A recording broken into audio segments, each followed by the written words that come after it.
હા, રાહુલ અને નીતા દેખાતા નથી. ક્યાં છે એ લોકો? અરે એના રૂમમાં હશે. પણ હાલા ગઈકાલે તો રેવણને વાત કરતી હતી આવવાના હતા. ક્યારે આવવાના? કઈ ખબર નથી મને. એમનો કઈ ફોન કે એવું આવ્યો નથી. જય શ્રી કૃષ્ણ વેવાણ. જય શ્રી કૃષ્ણ. બેસો. કેમ છો? સારું છે. પણ કેમ વિમાન આમ અચાનક ભૂલા પડ્યા? કઈ ને ખાસ નહીં, બસ આ દીકરીની યાદ આવી ને તો એની ખબર પૂછવા આવી ગઈ.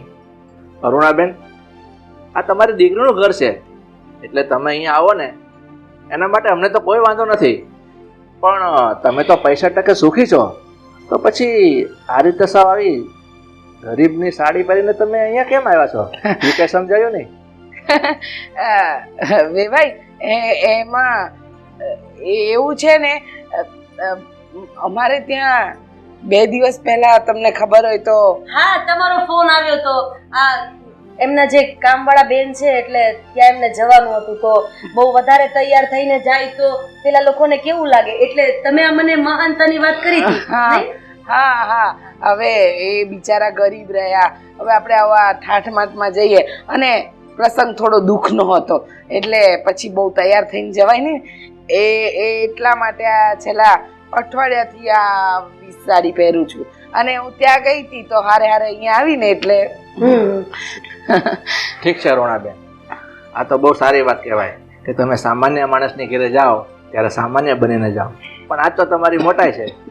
પણ બેન, હવે મારે થોડુંક બહાર કામ છે એટલે તમે તમારી વેવાણ સાથે વાત કરો. હું બહાર જાઉં છું અને વેવાણ આવ્યા છે તો કે ચા શરબત બનાવજો. સારું કર્યું કીધું, નતર આપણા ઘરે બધા મહેમાન ખાધા પીતા વગરના ચા પાણી વગરના જ જાય છે નહીં? ઠીક છે. જય શ્રી કૃષ્ણ. જય શ્રી કૃષ્ણ. આવો ત્યારે ઓલા શંભુભાઈ ને જ્વેલર્સમાં થાતા આવજો. સારું કર્યું કે તમે સુધીર સામે આ વાતની ચોખવટ ન કરી કે આજે તમે કેમ આવી ભિખારી જેવી સાડી પહેરીને મારા ઘરે આવ્યા છો.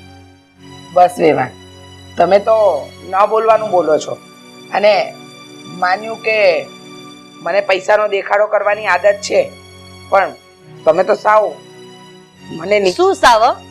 તમે જે નથી આપ્યું એ બતાવો છો તો પછી તમે જે છો ને એ કેમ સમાજ સામે દેખાતા નથી? હા, જેવા છો ને એવા દેખાશો ને તો સુખી થશો. એ બધી વાતને પરથી મૂકો અને મારી દીકરી ક્યાં છે? હું એને મળવા આવી. અચ્છા, એને મળવા માટે આવ્યા છો તો એક કામ કરો, બહાર ખાટલો પડ્યો છે ને ત્યાં બેઠા બેઠા તમે તમારી દીકરીની રાહ જુઓ. જાઓ, તમારી દીકરી બહાર આવે ને ત્યારે એને ખાટલા ઉપર જ મળી લેજો. વેવાણ, તમને એવું નથી લાગતું કે તમે મારું વધારે પડતું અપમાન કરી રહ્યા છો? માન તો એનું જળવાય ને કે જેનું કંઈક માન હોય. તમારું તો માન છે જ નહીં. હા, અને તમે અપમાનની વાત મારી સાથે કરો છો. જે અપમાન સમાજમાં તમે અમારું કરી રહ્યા છો એ તમને નથી દેખાતું? અરે આ બાબતે કોઈ વધારે ચર્ચા નથી કરવી. તમે બહાર જઈને તમારી દીકરીનું રાહ જોઈ શકો છો. આજે તો નહીં, પણ હું આવતીકાલે આવીને મારી દીકરીને મળી જઈશ. જ્યારે વેવાણ ઘરમાં નહીં હોય ને ત્યારે.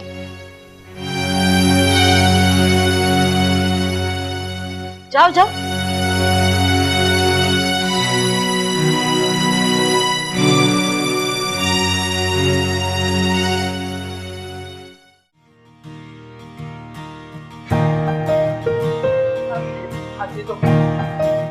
મમ્મી, તમે?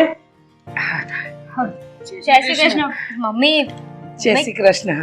ક્યારે આવ્યા? થોડી વાર પહેલા જ આવી. આ તમારા બંનેની જ રાહ જોતી હતી. મમ્મી, એવું કઈ હોય તો તમારે કોલ કરી દેવાય ને. અરે ના ના, હું તો તમારી રાહ જોત, એમાં વાંધો શું છે? એ બધું છોડો ને, લાવો આ જો મમ્મી, અમે કપડાની ખરીદી કરવા ગયા હતા. અરે અરે વાહ, છે ને મસ્ત. બહુ મસ્ત સાડી છે બેટા, અને જમાઈજીના કપડા પણ બહુ જ મસ્ત છે. એ 6000 રૂપિયાની જોડી છે અને આ સાડીની તો વાત જ નહીં પૂછતા. ₹3000 વાળી સાડીની શોપિંગ કરી છે આપણે. મમ્મીએ ભાવ પૂછ્યો, કહેવાની કઈ જરૂર નથી. હા હા, હવે તમે લોકો અત્યારે જુવાન છો અને પહેરવા જેવા છો, તો પૈસા ખર્ચીને થોડું મોંઘું લેવાય, એમાં કઈ વાંધો નથી. મમ્મી, એ બધી વાત તો ઠીક છે, પણ એક વાત ન સમજાણી મને આજે. શું બેટા?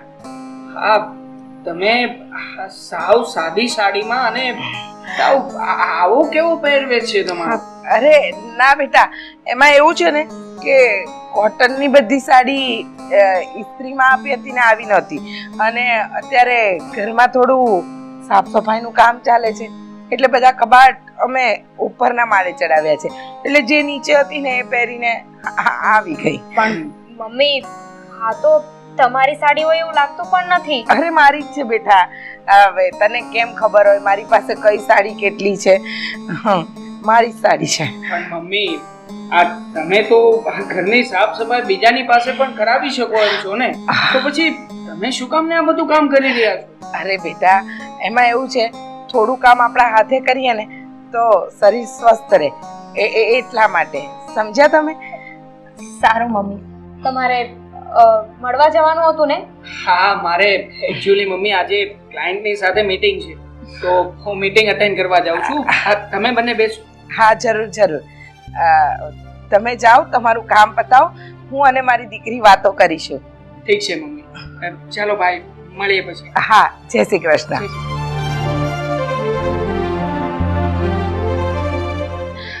મમ્મી, હવે તમે આવ્યા છો ને તો અડધો કલાક વેઇટ કરો. હું તમારા માટે મસ્ત મજાના ગરમા ગરમ પકોડા ને ચા લઈને આવું છું. એ સારું, પણ સાંભળ ને, આ તારા સાસુને હું મળી નથી, તો તું જ્યારે નાસ્તો બનાવે ને ત્યાં સુધી હું તારા સાસુને મળી લઉં ને.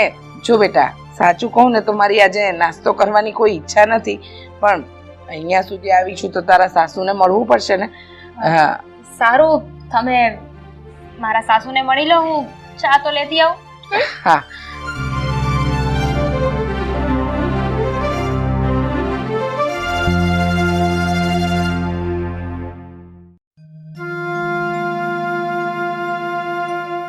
વેવાણ આવી ગયા બીજી વાર? હા વેવાણ, આ જરા મારી નીતાનું કામ હતું ને એટલે આવી હતી. વેવાણ, હવે હું જાઉં છું. દીકરી જમાઈ બંનેને મળાઈ ગયું છે. તમને જય શ્રી કૃષ્ણ કહેવા જ આવી હતી. તમારું તો તમે કહી દીધું ને, હવે મારી વાત પણ સાંભળતા જાઓ. તમે છે ને દીકરી વાળા છો, એટલે આ તમારું માથું ઝુકાવીને જ રાખવું પડશે, દાબમાં જ રહેવું પડશે. જો કંઈ પણ આમથી આમ કર્યું છે ને તો મારાથી ભૂંડી બીજી કોઈ નહીં હોય. હા વેવાણ, બધું બરાબર યાદ છે. માથું નમાવીને જ રાખીશું, કંઈ નહીં બોલીએ. હા, હવે જવું હોય તો તમે જઈ શકો છો, મારે ઘણા બધા કામ છે.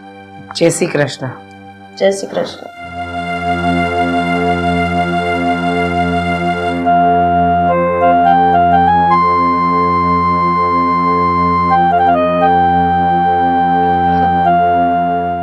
મમ્મી, હા, તમે મારા મમ્મી સાથે શું વાત કરતા હતા?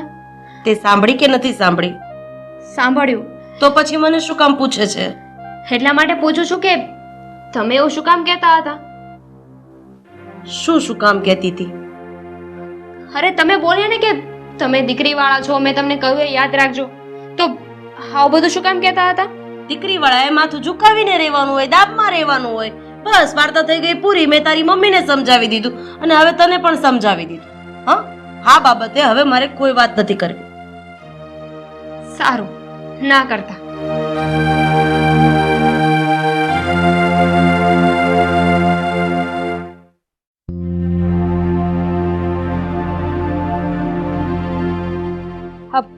મમ્મી, મમ્મી, ઉભા તો રહો. તું શું કામ મારી પાછળ પાછળ આવે છે બેટા? હું રોડ સુધી જઈશ ને એટલે મને બસ મળી જશે, હું જતી રહીશ. હા મમ્મી, મને ખબર છે કે આગળથી તમને બસ મળી જશે, પણ મારે તમને એ પૂછવું હતું કે તમે જ્યારે ઘરે આવ્યા તો મારા સાસુ તમને કેમ એવું કહેતા હતા? એવું શું કામ બોલ્યા કે દીકરીવાળા છો તો તાપમાં રહેવાનું? છોડને બેટા એ વાત, તારા સાસુ બોલી ગયા, મેં સાંભળી લીધું. હવે શું છે, એ તારા સાસુ છે અને હું તારી માં છું, એટલે થોડું તો એ સાસુ પણ બતાવે ને. છોડી દે વાતને. હા, સાસુ સાસુ છે તો શું થઈ ગયું? એનો મતલબ એમ નથી ને કે ગમે તે બોલી જાય. તમે સાચું મને કહો, શું વાત છે? બેટા જીદ ન કરને, જો વાત જાણીશ ને તોય તને દુઃખ થશે. મમ્મી તમે કહેશો કે નહીં? જો તમે મને વાત નહીં કહો ને તો તમને મારા સમજે. જો બેટા તું સમ નહીં આપ, તું સમ આપે છે ને એટલે હું તને કહું. તારા સાસુ એમ સમજે છે કે અમે કરિયાવરમાં જે આપ્યું છે ને એનો ગામમાં ઢંઢેરો પીટ્યો છે, અને તને ખબર છે ને બેટા કે મેં જે આપ્યું છે એ જ કહ્યું છે, એનાથી વધારે તો કંઈ કહું નહીં. એટલે એમને શું કહ્યું કે તમારી પાસે રૂપિયાની ગમે એટલી મોટાઈ હોય પણ મારા ઘરે આવો ને ત્યારે આવા સાદા કપડાં પહેરીને જ આવજો, ખોટો દેખાવ કરીને નહીં આવતા. એટલે તો બેટા ગળામાં હાથમાં હું કાંઈ પહેરીને નથી આવી. મમ્મી આ વાત તો ખોટી કહેવાય ને. હા તો મારા સાસુ હવળચંડાઈ કરી રહ્યા છે, એમનાથી આવું તો ના જ બોલાય. પણ મમ્મી તમે ચિંતા ના કરો, આ વાતનો તો મારી સાસુને હું વળતો જવાબ આપીને જ રહીશ. અરે દીકરી આપી છે તો કઈ ગુનો તો નથી કર્યો ને. બેટા જો જે થઈ ગયું ને એ બધી વસ્તુને ભૂલી જા. હા, બદલો લેવાની વાત નહીં કર. ના મમ્મી, મારે એમને જવાબ આપવો જ પડશે, તો જ એમને ખબર પડશે બધી વાતની. નીતા,